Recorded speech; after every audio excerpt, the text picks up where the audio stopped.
রায়ের তৃতীয় জন্মদিন উপলক্ষে ওর দাদা ঠাম্মি দুজনে মিলে ওকে অগ্রিম উপহার দিল। দিনটা ছিল মঙ্গলবার। ওই তখন বেলা 9:30 10টার মতো বাজে। বাবা আর বড়মশাই মুড়ি খেয়ে যাচ্ছিল রায়ের জন্য ওর জন্মদিনে উপহার নিতে। তো রায় অনেক দিন থেকেই আবদার করছিল ওর সাইকেল চাই, ছাতা চাই, সিং দেওয়া ছাতা। তো সেগুলোই নিতে যাচ্ছিল। আর রায় এদিকে বায়না ধরেছিল দাদার আর বাবার সাথে যাবে। একটুখানি গিয়ে তারপর ওকে বুঝিয়ে সুঝিয়ে বাড়িতে নিয়ে এসেছি।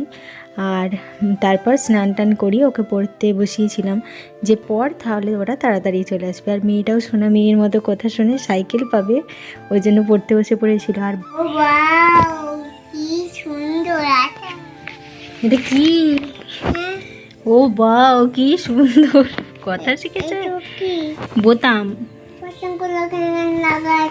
ওরা জামা সেলাই করবে ওই জন্য।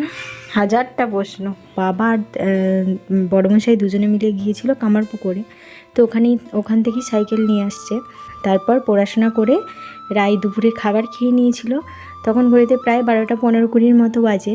তো সেদিন দুপুরে খিচুড়ি বানানো হয়েছিল। তো খিচুড়ি খেয়ে তারপর ঝমঝম করে বৃষ্টি হচ্ছিল। বড়মশাইয়ের বাবা বাড়ি থেকে বেরোনোর পর থেকেই শুরু হয়ে গিয়েছিল বৃষ্টি। আর এই বৃষ্টির কারণে ওরা আসতেও পারেনি। আর এইদিকে রায় দেখো ওদের অপেক্ষায় মানে মাথায় ছাতা নিয়ে গেটের সামনে দাঁড়িয়েছিল যে ওরা কখন আসবে, সাইকেল কখন আসবে। এই যে আমরা সাইকেল আনতে যাচ্ছি আগিয়ে, আমরা এখন নিজেই হেঁটে হেঁটে যাচ্ছি। তো ওরা আসছে, ফোন করেছিল, তো ওই জন্য দেখো এখন রায়কে নিয়ে আমরা এগিয়ে যাচ্ছি সাইকেল আনতে। তো বাবা আর বড়মশাই চলে আসছে সাইকেল নিয়ে। এই যে দেখো আস্তে না আস্তে রায়ের কত আনন্দ। আর সাথে সাথে ওর দাদা ওকে সাইকেলে চাপিয়ে দিল। এখন সাইকেলে করে বাড়ি যাচ্ছে।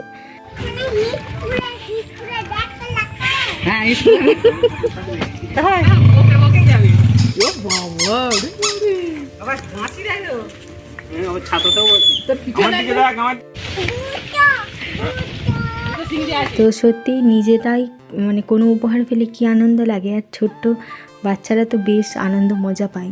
রয়েছে ওর সিং দেওয়া ছাতা। তো এখন বাড়ির মধ্যে চলে আসছি। ওকে সাইকেলে তুলে ছাতা মাথায় দিয়ে এখন ভিডিও শ্যুট চলছে, রিল শ্যুট চলছে, সাথে ছবিও তোলা হচ্ছে। আর ও পোজ দিয়ে দিয়ে ছবি তুলছে। তারপর ওকে ঘুম পাড়িয়ে দিয়েছিলাম, দিয়ে আমরা খাচ্ছিলাম। ও মা এসে দেখি দাঁড়িয়ে আছে সাইকেলের কাছে, ঘুমায়নি। দেখো ঘুম থেকে উঠে না উঠি চলে এসেছে সাইকেল দেখতে। কি যন্ত্রণা। এবার শুধু ওই সাইকেল দেখাই হবে না, পড়াশোনাও হবে? পড়াশোনা করতে হবে তো ভালো করে, তবে তো স্কুলে যেতে পারবে নাকি। তারপর মানে খাওয়া দাওয়া করে ঠাম্মি দাদা কাউকেই শুতে দেয়নি।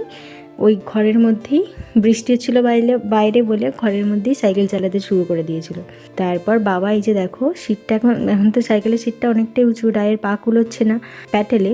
ওই জন্য বাবা ওর জন্য একটা ফলস সিট তৈরি করে দিচ্ছে। জামা, আমার নাইটি, বড়মশাইয়ের প্যান্ট দিয়ে, তারপরে মানে প্যাম্পার্সের কাগজ দিয়ে সুন্দর করে দেখো মানে যেখানে সাইকেলের রড রয়েছে সেই নিচেটাতে ভালো করে একটা সিট বেঁধে দিয়েছে।